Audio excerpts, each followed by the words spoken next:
પૂર્ણા નદીએ વટાવી છે ભયજનક સપાટી અને તંત્ર બન્યું છે એલર્ટ। નવસારી શહેર નજીકથી વહેતી પૂર્ણા નદીએ 23 ફૂટની ભયજનક સપાટી વટાવી 24 તંત્ર સાબદું બન્યું છે। મનપાની ટીમે શહેરના નીચાણવાળા વિસ્તારોમાં ગાડી ફેરવી લોકોને એલર્ટ કર્યા। શહેરના ભેંસાદ ખાડા, ગધેવાન વિસ્તાર, રિંગ રોડ, બંદર રોડ સહિતના વિસ્તારોને એલર્ટ કરવામાં આવ્યા।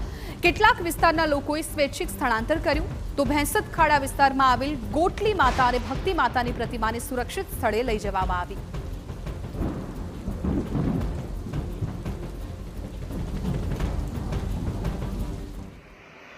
વિસ્તારમાં લગભગ 50-60 ઘરોમાં પાણી ભરાવાની શરૂઆત થઈ ગઈ છે।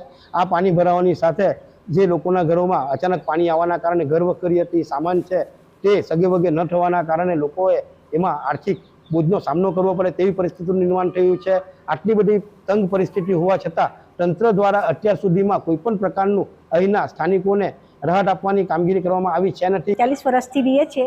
દર વર્ષે અમને 3-4 વાર રેલ આવી જાય છે અને અમને સામાન ચડાવવાની, ઉતારવાની, ઘરમાં બધું સાફ કરવાનું અમે માંડા થઈ જઈએ છીએ, પણ અમને કોઈ જોવા બહુ આવતા નથી।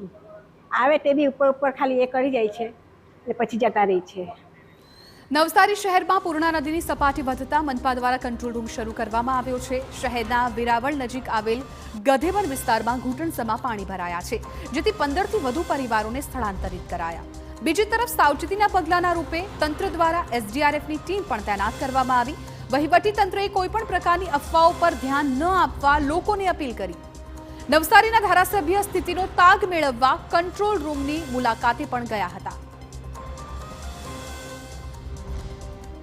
વરસાદ તથા સ્થાનિક કક્ષાએ વરસાદને કારણે નવસારી તાલુકામાં નીચાણવાળા વિસ્તારમાં પાણી ભરાવાનું ચાલુ થઈ ગયું છે। અત્યારથી કુલ 45 ટીમો તૈનાત છે।